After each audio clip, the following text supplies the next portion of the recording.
उत्तराखंड में बढ़ रहे पलायन और बेरोजगारी की समस्या से निजात पाने के लिए राज्य सरकार द्वारा पंडित दीनदयाल उपाध्याय गृह आवास होम स्टे योजना संचालित की जा रही है। योजना अंतर्गत पर्वतीय क्षेत्रों में अधिकतम 15 लाख और मैदानी क्षेत्रों में अधिकतम 7.5 लाख रुपए की सब्सिडी, साथ ही ब्याज में भी पहले 5 साल तक 1 से 1.5 लाख रुपए तक छूट दी जा रही है।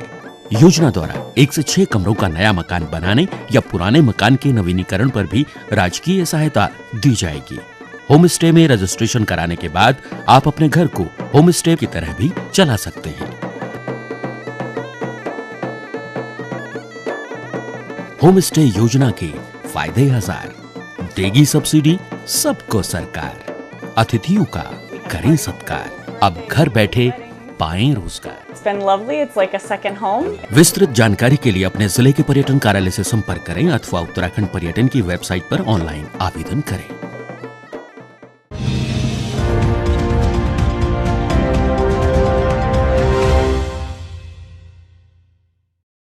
नमस्कार, देवभूमि समाचारों में आपका स्वागत है। मैं हूं सबिहा। आगे आप मेरे साथ देखेंगे उत्तराखंड से जुड़ी तमाम छोटी बड़ी खबरें विस्तार से, लेकिन सबसे पहले नजर हेडलाइंस पर।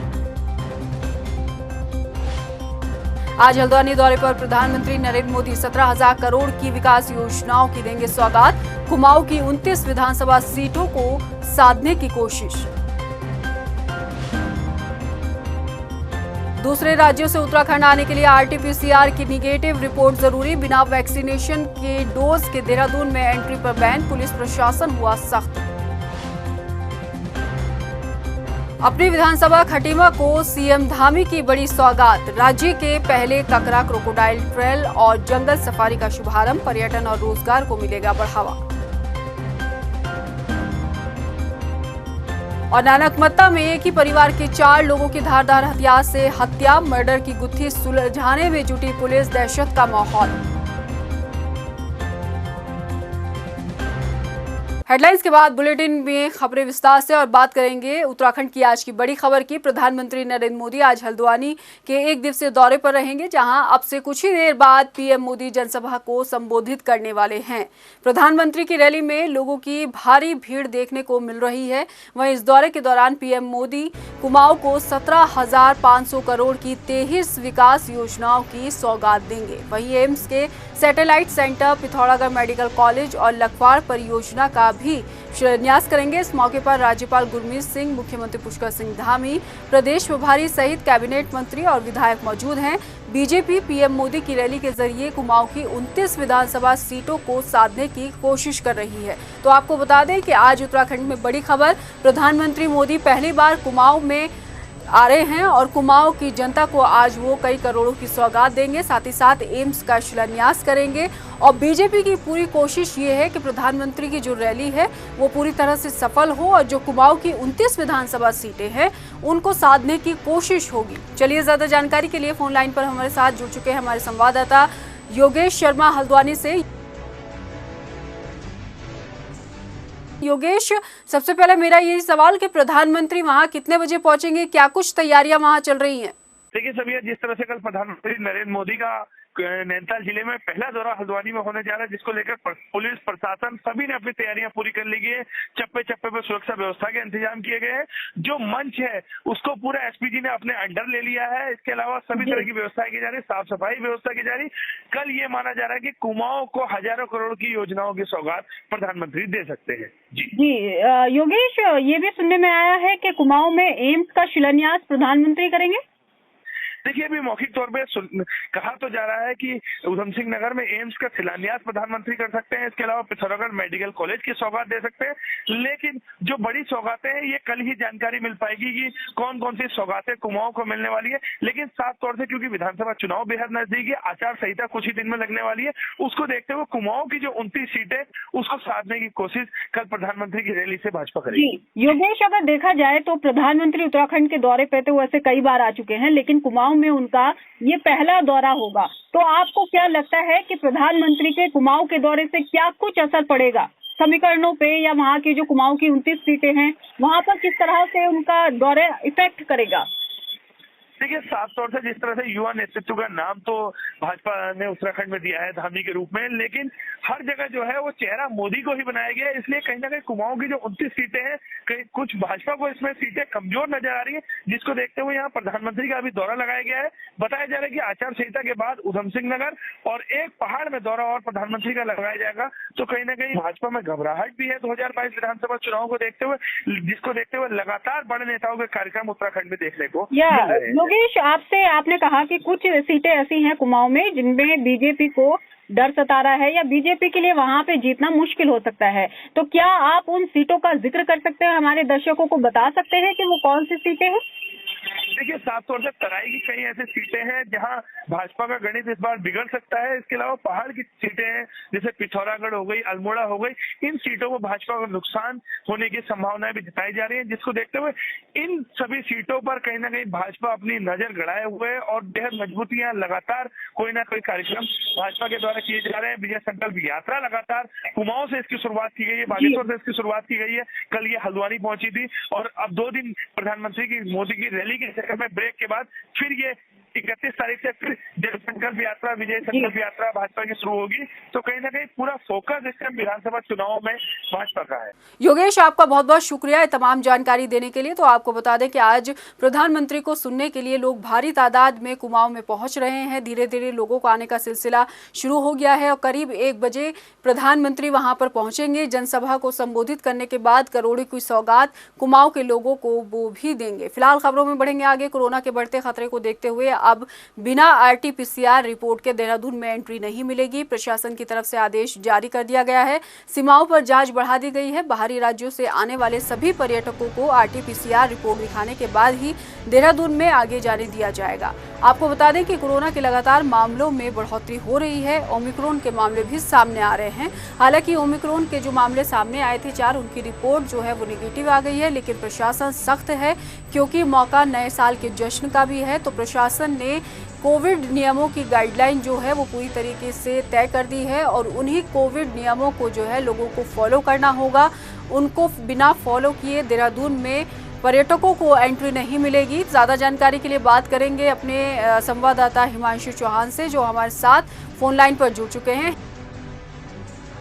नए साल की तैयारी हो चुकी है, वहां से लोग आना शुरू हो चुका है। ऐसे में जिलाधिकारी ने सभी अधिकारी जितने भी होटल है, चाहे आशा हो, कुलाहान हो, रेलवे स्टेशन हो, ISBT हो, जोलीग्रांट की जा रही है, सैंपल की जा रही है। साथ में RT-PCR की रिपोर्ट भी बॉर्डर पे राजधानी में एंट्री नहीं दी जा रही है।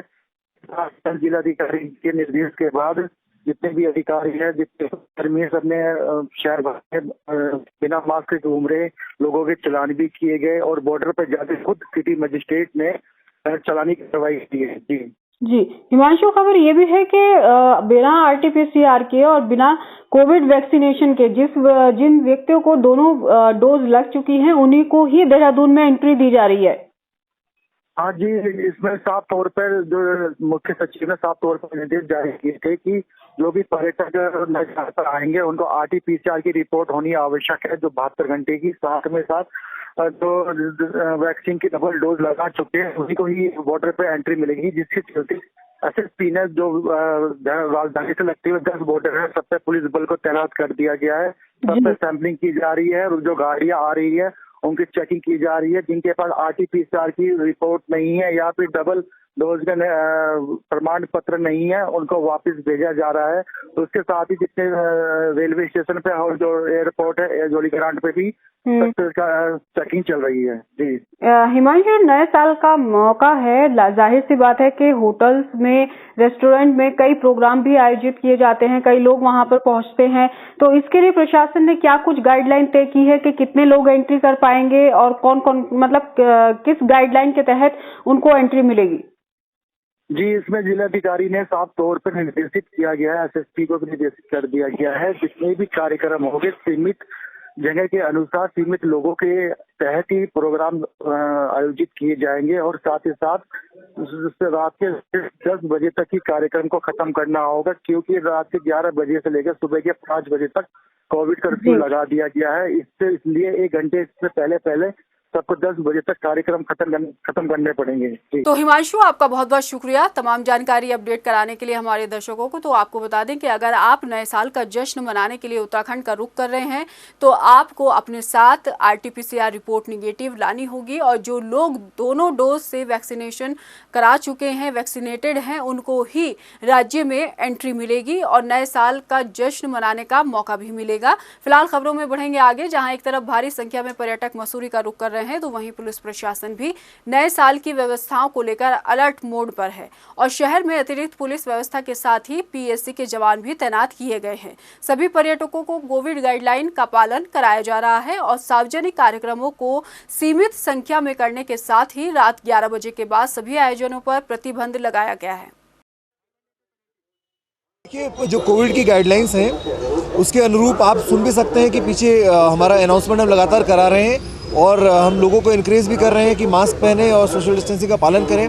मास्क ना पहनने पर कोविड के मास्क के चालान किए भी जा रहे हैं और सोशल डिस्टेंसिंग का पालन कराने के लिए, ताकि मसूरी में भीड़ न बढ़े, इसके लिए देहरादून में ही चेकिंग की जाएगी कि जिसके पास होटल बुकिंग है उसको ही मसूरी आने दिया जाए, अनावश्यक रूप से कोई ऐसे मसूरी ना आए। एक तरफ कोटद्वार में मेडिकल कॉलेज के लिए 25 करोड़ की धनराशि जारी कर दी जाती है तो दूसरी तरफ भगवानपुर से कांग्रेस विधायक ममता राकेश लगातार मेडिकल कॉलेज की मांग करती आ रही हैं, लेकिन उनकी मांग पर सरकार ने गौर तक नहीं किया। ममता राकेश ने सरकार पर पक्षपात का आरोप लगाते हुए कहा कि हरक सिंह के दबाव में आकर कोटद्वार में मेडिकल कॉलेज के लिए धनराशि दे दी गई, लेकिन भगवानपुर के साथ सरकार ने भेदभावपूर्ण रवैया अपनाया है, जिसका खामियाजा जनता BJP को चुनाव में भुगतना पड़ेगा।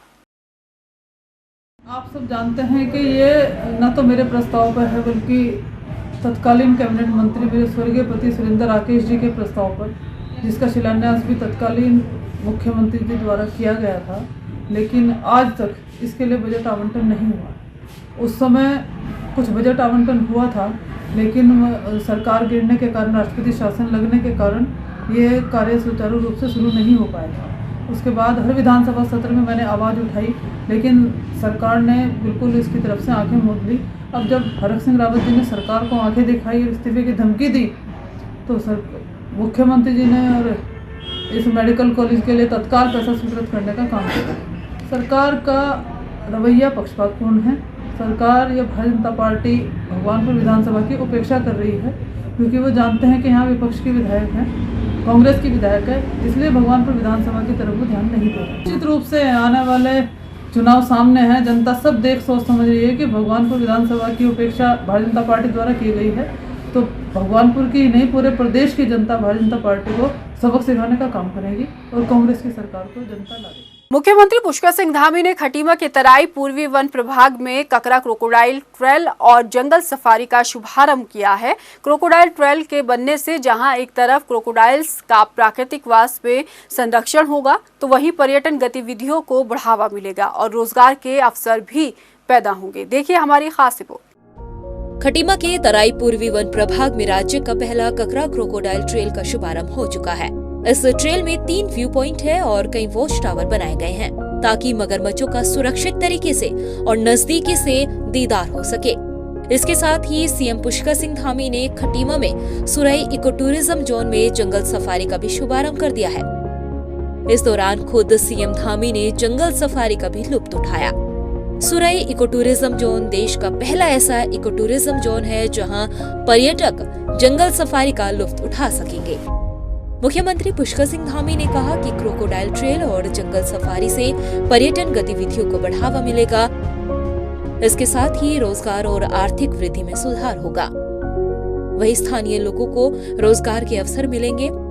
होम स्टे के माध्यम से क्षेत्र में पर्यटन गतिविधियों को बढ़ाने का प्रयास किया जाएगा। आज इस सीमांत क्षेत्र में क्रोकोडाइल सफारी यहाँ पर प्रारंभ हुई है। इसके प्रारंभ से क्षेत्रवासियों को पर्यटन को बढ़ाने में यहाँ पर पूरी तरह से पर्यटन बढ़ेगा। इस क्षेत्र में लोगों का व्यापार बढ़ेगा और लोगों के मनोरंजन के साधन भी होंगे। बच्चों के लिए भी यहाँ पर व्यवस्थाएँ और करनी है। 100 से ज़्यादा अभी तक इसमें मगरमच्छ है और ठीक प्रकार से लोग यहाँ पर आएँ, ठीक प्रकार से पर्यटन का लाभ है। उसके लिए हमने कहा है कि जो भी और सुविधाएँ यहाँ पर बननी है, अच्छी सड़क बननी है, अच्छा यहाँ पर पार्क बनना है, बच्चों के मनोरंजन के साधन यहाँ पर जो है विकसित होने, उन सभी चीज़ों पर हम लोग काम करेंगे।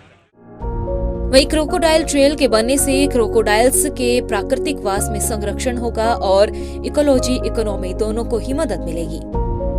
आपको बता दें कि सुरई इको टूरिज्म जोन की पश्चिमी सीमा पर ककरा नाला है। ये नाला क्रोकोडाइल का प्राकृतिक वास स्थल है। मीठे पानी के स्रोतों में पाए जाने वाली मगरमच्छ की प्रजाति भूटान और म्यांमार जैसे तमाम देशों में विलुप्त हो चुकी है। अंडा देने वाली ये प्रजाति बेहद खतरनाक मानी जाती है। मौजूदा समय में इस नाले में 100 से अधिक मार्श मगरमच्छ है। पर्यटक इन मगरमच्छों का आसानी से दीदार कर सके इसके लिए 4 किलोमीटर लंबे नाले को चैनलिंग फेंसिंग करके ककरा क्रोकोडाइल ट्रेल बनाया गया है। Time TV bureau report. Delhi में कांग्रेस स्क्रीनिंग कमेटी की बैठक के बाद पार्टी जनवरी के पहले हफ्ते में अपने उम्मीदवारों का ऐलान कर सकती है। गढ़वाल मीडिया कांग्रेस प्रभारी गरिमा दौसानी ने कहा कि पार्टी स्तर पर उम्मीदवारों के चयन पर काम चल रहा है और जल्द ही कांग्रेस उम्मीदवारों की पहली लिस्ट जारी करेगी। आज इस समय दिल्ली के अंदर हमारी स्क्रीनिंग कमेटी की बैठक गतिमान है। हमारे प्रदेश से सभी हमारे वरिष्ठ नेतागण वहां गए हैं। हमारे प्रदेश अध्यक्ष, हमारे नेता प्रतिपक्ष, हमारे पूर्व मुख्यमंत्री और तमाम लीडरान हमारे वहां गए हैं। संवाद स्थापित करने के लिए राष्ट्रीय नेतृत्व के साथ, स्क्रीनिंग कमेटी के साथ निर्णय लिया जा रहा है। पहली लिस्ट पर काम चल रहा है। बहुत जल्द आपके सामने हमारे कैंडिडेट्स की पहली लिस्ट उजागर हो जाएगी। चुनाव में दल बदल की राजनीति को लेकर गढ़वाल मीडिया प्रभारी गरिमा दौसानी ने कहा कि बीजेपी से कई नेता कांग्रेस में आने के लिए बेताब है, मगर कांग्रेस हाईकमान तय करेगा कि किसको लेना है और किसको नहीं। उन्होंने कहा कि पार्टी की पहली प्राथमिकता ये है कि अपनों के साथ नाइंसाफी कतई ना हो। ये सारी बातें मेरा शीर्ष नेतृत्व तय करता है, किसको लेना है किसको नहीं लेना है। भाजपा में तो भगदड़ मची हुई है। भाजपा में तो लोग आने के लिए आतुर है कांग्रेस में, लेकिन कांग्रेस पार्टी पहले अपने लोगों को देखेगी कि हमारे लोगों के संग तो नाइंसाफी नहीं हो रही, उनके साथ तो कहीं अन्याय नहीं हो रहा, उनका हक तो नहीं मारा जा रहा है। और मुझे लगता है इतने संवेदनशील और विवेकशील हमारा नेतृत्व है कि वो सब कुछ और चुनाव के समीकरणों को देखते हुए सबसे सही फैसला लेगा। केंद्र सरकार की तरफ से 15 से लेकर 18 साल तक के बच्चों को कोरोना टीका लगाए जाने की घोषणा के बाद स्वास्थ्य विभाग अपनी तैयारियों में जुट चुका है। देहरादून में स्वास्थ्य अधिकारियों द्वारा पत्र लिखकर स्कूलों में 15 साल से 18 साल की उम्र के सभी बच्चों का ब्यौरा मांगा गया है। सीएमओ ने बताया कि ब्यौरा इकट्ठा करने के लिए आशा कार्यकर्ताओं की ड्यूटी लगाई गई है। देखिए, फर्स्ट डोज जो है लगभग 109% हो चुका है और सेकंड डोज जो है वो 88% से ऊपर चला गया है। और बाहर जो हमारा देहरादून है वहाँ पे बाहर से आने वाले लोगों का नंबर इतना ज़्यादा है कि आज भी जो है लगभग 2000 लोगों को पहली डोज लग रही है। तो इसका मतलब आप समझ सकते हैं कि बाहर से आदमी जो है आता है मजदूर वर्ग, तो वो कितना ज़्यादा है कि वो हम डेली जो है लगभग 2000 डोज लगा रहे हैं पहली। उधर कोरोना के बढ़ते खतरे को देखते हुए नए साल का जश्न 2 घंटे पहले ही मनाना होगा। कोविड की नई एसओपी के तहत 11 बजे से नाइट कर्फ्यू है, इसलिए प्रशासन ने नए साल का जश्न 10 बजे तक खत्म करने की बात कही है। डीआईजी जन्मेंजय खंडूरी ने लोगों से अपील की है कि नए साल के कार्यक्रम अपने घर पर ही रहकर मनाएं और इसके साथ ही होटल संचालकों को भी निर्देश दिए हैं कि 10 बजे के बाद कोई भी पार्टी नहीं की जाएगी। साथ ही जो भी पर्यटक आ रहे हैं उन्हें आरटीपीसीआर रिपोर्ट के बिना होटल में कमरा नहीं दिया जाएगा। जो 31 तारीख का सेलिब्रेशन है अपने घर में रहकर करें। कोई भी प्राइवेट पार्टी इस तरीके से ऑर्गेनाइज ना करें, क्योंकि ओमिक्रॉन के कुछ केसेस यहाँ पर रजिस्टर हुए हैं और कोविड सर्दियों में काफ़ी तेजी से फैलता भी है। और जो होटल्स हैं उनको भी निर्देश दिए गए हैं कि 10 बजे के बाद कोई भी पार्टी ना ऑर्गेनाइज की जाए और जो भी होटल में आ रहे हैं जिनकी बुकिंग है उनसे आरटीपीसीआर की रिपोर्ट भी जरूर लें और 10 बजे के बाद पार्टी ना करें, क्योंकि 11 बजे से कोविड का कर्फ्यू भी अब इम्प्लीमेंट करवा दिया गया है। अब बात करेंगे उधम सिंह नगर की। उधम सिंह नगर के नानामत्ता में एक ही घर में 4 लोगों की हत्या कर दी गई। माँ बेटा समेत परिवार के लोगों की धारदार हथियार से निर्मम हत्या कर दी गई है। माँ और बेटे का शव घर से ही बरामद हुआ है, जबकि 2 लोगों की लाश नदी किनारे मिली है। घटनास्थल पर पुलिस प्रशासन ने पहुंचकर चारों शव को कब्जे में ले लिया है और मामले की तफ्तीश शुरू कर दी है। इस घटना से पूरे क्षेत्र में दहशत का माहौल बना हुआ है।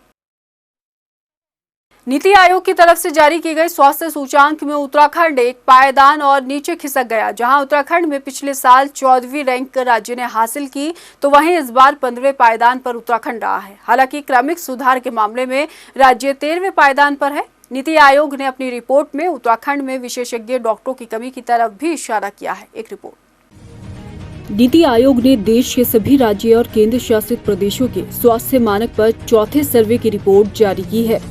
इस रिपोर्ट में उत्तराखंड को उन 4 राज्यों में शामिल किया गया है जिनकी श्रेणी नीचे गिरी है। हालांकि क्रमिक सुधार में उत्तराखंड ने 0.58 अंक का इजाफा किया है। कुल 44.21 अंक लेकर भी राज्य एक पायदान नीचे खिसक गया है।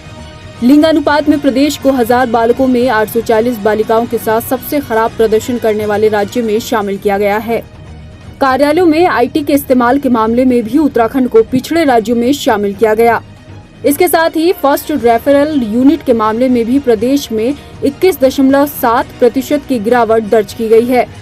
शहरी प्राथमिक स्वास्थ्य केंद्र में भी प्रदेश का प्रदर्शन खराब रहा। सुशासन और सूचना प्रसार के क्षेत्र में उत्तराखंड 11वें स्थान पर रहा है। वहीं स्वास्थ्य सुविधाओं में सुधार के मामले में उत्तराखंड 6ठे स्थान पर है। हालांकि स्वास्थ्य सेवाओं में विशेषज्ञ डॉक्टरों की कमी उत्तराखंड में सबसे ज्यादा दर्शाई गई है। उत्तराखंड के कई क्षेत्रों में अच्छा प्रदर्शन भी किया।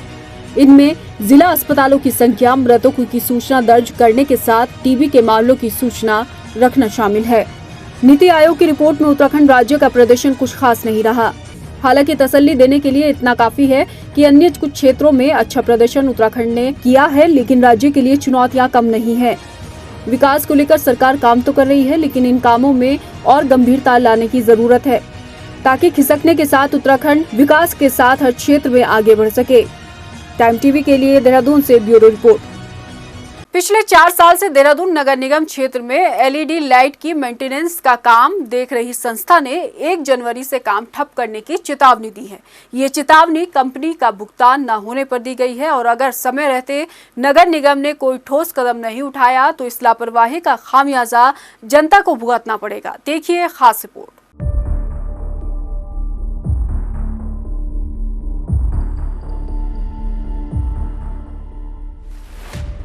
जब से देहरादून में EESL ने LED लाइट लगाने का काम शुरू किया है, तभी से EESL सवालों के घेरे में घिर गई है। इसी को लेकर नगर निगम की तरफ से कई बार कंपनी को नोटिस भी भेजा जा चुका है और चेतावनी भी दी गई है। लेकिन अब EESL कंपनी का जिस आस्था इलेक्ट्रिकल कंपनी से लाइटों की मेंटेनेंस को लेकर टाइप किया हुआ था, उसके साथ भी भुगतान को लेकर तकरार शुरू हो गई है। आस्था इलेक्ट्रिकल के MD कमल मित्तल ने बताया कि उनकी कंपनी द्वारा LED लाइट का काम सुचारू रूप से किया जा रहा है, लेकिन उनके भुगतान में लगातार देरी हो रही है, जिसकी वजह से अब उनके सामने आर्थिक संकट खड़ा हो गया है, जिसे देखते हुए अब उन्होंने 1 जनवरी तक भुगतान न होने पर काम बंद करने की चेतावनी दी है। EESL से मीटिंगें भी की और उनको लिखित में भी अपने प्रार्थना पत्र दिए, परंतु उसके ऊपर कोई कार्रवाई नहीं की। अब हमने EESL को फाइनल नोटिस दे दिया है कि अगर हमारी राशि 1 जनवरी 2022 से पहले रिलीज नहीं की जाती, और इसकी सूचना हमने अग्रिम रूप से नगर निगम को भी दे दी है कि हम 1 जनवरी 2022 से स्ट्रीट लाइट के लगाने और उनकी देखभाल से संबंधित सारे कार्य बंद कर देंगे।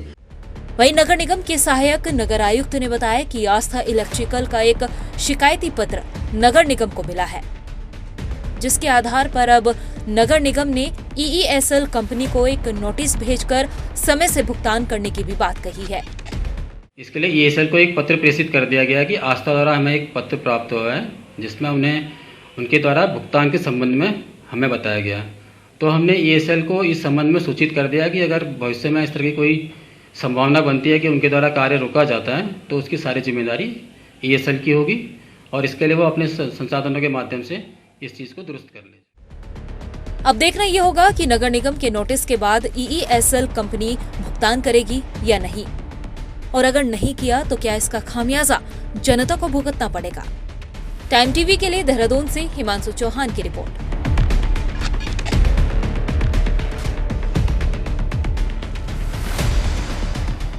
इस बुलेटिन में फिलहाल इतना ही। मुझे दीजिए इजाजत, लेकिन चलते चलते एक नजर हेडलाइंस पर। नमस्कार।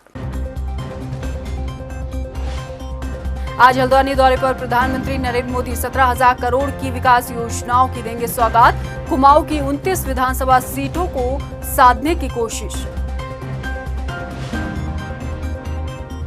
दूसरे राज्यों से उत्तराखंड आने के लिए आरटीपीसीआर की निगेटिव रिपोर्ट जरूरी। बिना वैक्सीनेशन के डोज के देहरादून में एंट्री पर बैन। पुलिस प्रशासन हुआ सख्त। अपनी विधानसभा खटीमा को सीएम धामी की बड़ी सौगात। राज्य के पहले ककरा क्रोकोडाइल ट्रेल और जंगल सफारी का शुभारंभ। पर्यटन और रोजगार को मिलेगा बढ़ावा। और नानकमत्ता में एक ही परिवार के 4 लोगों की धारदार हथियार से हत्या। मर्डर की गुत्थी सुलझाने में जुटी पुलिस। दहशत का माहौल।